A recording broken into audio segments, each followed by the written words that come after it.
हम सभी के पैसे बैंक्स में डिपॉजिट होते हैं and end of the year banks interest या आरओआई रिटर्न ऑन इन्वेस्टमेंट भी हमें पे करता है. But have you ever wondered how banks makes money? A rough week for the banking industry. The collapse of Silicon Valley Bank. The second biggest bank collapse in U.S. history. Americans can have confidence that the banking system is safe. The reason banks are not safe is because they don't hold on to your money. They're doing what you should be doing for yourself. How about the $20 you owe me? Oh, yeah? Well, I only got 10, so here's 10, I owe you 10. Thanks. Hey, Mo, you owe me 20.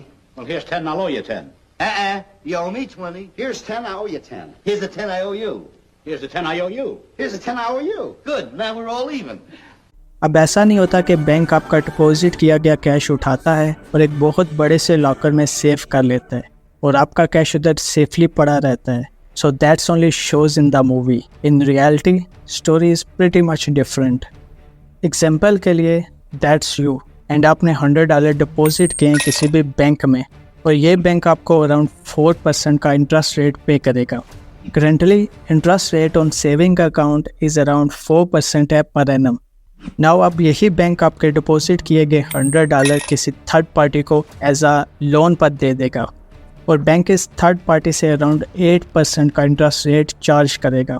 सो $100 जो हमने bank में deposit किए थे that belongs to someone else now. यही third party अब bank को $108 पे back करेगी एंड बैंक हमें $104 पे बैक करेगा.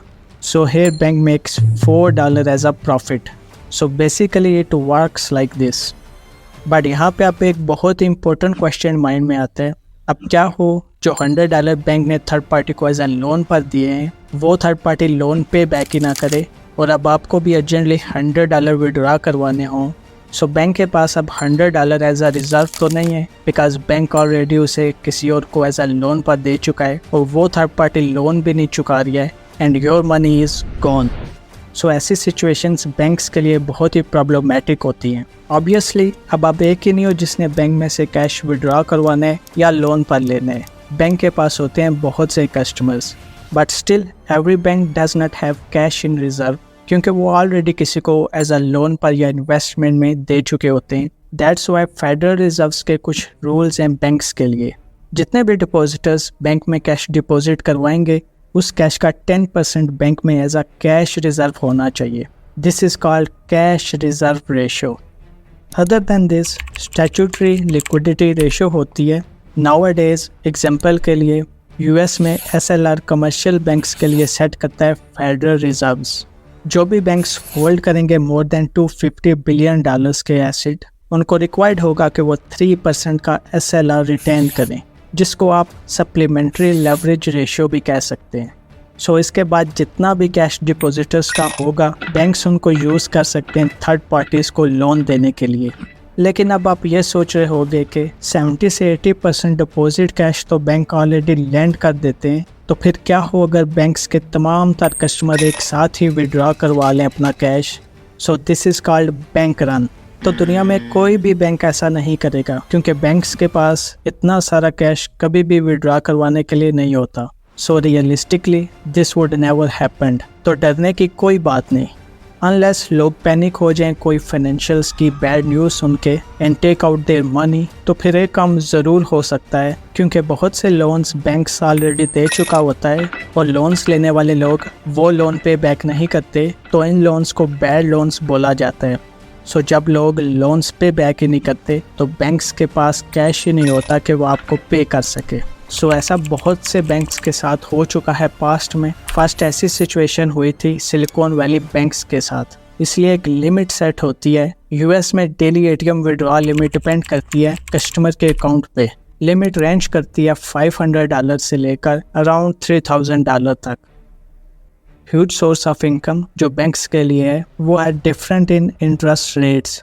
इंटरेस्ट रेट जो बैंक ऑफर करता है और इंटरेस्ट रेट जो बैंक चार्ज करता है. हाउएवर बहुत सी कंट्रीज़ में इंटरेस्ट रेट जो बैंक चार्ज करते हैं वो बहुत ही लो होता है. लाइक जर्मनी अगर आप होम लोन लेते हैं तो वो एवरेज अराउंड 3.18% है और in some other cases interest rate is more less than this. इसलिए बैंक जो भी इंटरेस्ट रेट ऑफर करता है वो बहुत ही निग्लिजिबल होता है. सो इन सच केसेस तो बैंक्स कैसे अर्न करते हैं on difference on interest in income, so how banks able to earn money. तो इस केस में बहुत सी वेस्टर्न यूरोपियन कंट्रीज में बैंक्स रिड्यूस कर रहे हैं interest rate on saving accounts even more. बहुत सी कंट्रीज में सेविंग अकाउंट्स पर इंटरेस्ट रेट 0 है या तो फिर 1% है, एंड बहुत सी कंट्रीज में तो इंटरेस्ट रेट इवन नेगेटिव में भी है। बैंक आपको कुछ भी पे नहीं करेगा अगर आप सेविंग अकाउंट्स ओपन करते हैं, एंड बैंक आपसे मंथली फ़ी भी चार्ज करेगा to open a bank account. तो आप अगर बैंक अकाउंट यूज़ करते हैं तो मनी डिपॉजिट करें and end of the month monthly fee pay करें। सो ये बहुत सी यूरोपियन कंट्रीज़ में ऑलरेडी हो रहा है, so it's not that unrealistic. And apart from this 2 other ways हैं जिनसे बैंक्स अर्निंग करते हैं। फर्स्ट, पैसे जो आएंगे फीस एंड कमीशन से, फीस जो चार्ज की जाएगी to use a bank account. Second पे बैंक जो भी इन्वेस्टमेंट करेगा, बैंक्स बहुत सी जगहों पे इन्वेस्टमेंट करता है, वो फिर गवर्नमेंट बॉन्ड्स हो सकते हैं या गोल्ड में या तो फिर स्टॉक मार्केट में, और जो भी प्रॉफिट इन सोर्सेज से बैंक में आएगा वो as a source of earning declare होगा। अगर एक्सपेंसेस की बात करें तो बैंक्स के मेन एक्सपेंसेस में एम्प्लॉयज़ एंड मैनेजर्स को उनकी सैलरी पे करना है, एंड 30 to 40% यही एक्सपेंस है बैंक्स के लिए, include some rents. Okay, let's take 2 banks.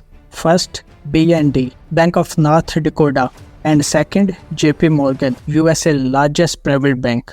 So according to JP Morgan last financial report, company के total asset है around $3.8 trillion.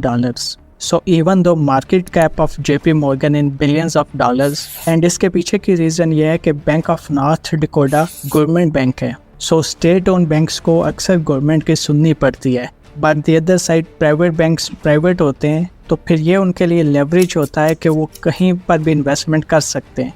सो ये रीज़न है कि प्राइवेट बैंक्स की इतनी हाई वैल्यूएशन है as comparison to public sector banks. एक और इंटरेस्टिंग परसेंटेज है जो कि ग्रॉस NPA परसेंटेज है, मतलब जो भी लोन्स बैंक ने दिए हैं वो वापस नहीं आए, दैट्स बिकम बैड लोन्स, वो चांसेस हैं कि वो वापस भी नहीं आएंगे। बैंक ऑफ नॉर्थ डकोटा के लिए 2022 में ग्रॉस NPAs अराउंड 2.59% था, और JP Morgan के लिए यही रेशो अराउंड 2.94% थी। नाउ अब हम अगर JP Morgan की प्रॉफिटेबिलिटी देखें तो ईयर आफ्टर ईयर कितना रेवेन्यू बैंक अर्न करता है और कितना टैक्स पे करता है, and then net income comes out. I hope now you understand the banking world. So this is how banks work. Watch our last video how FIFA works, FIFA business model, controversies and corruptions. And see you in the next video. Bye bye.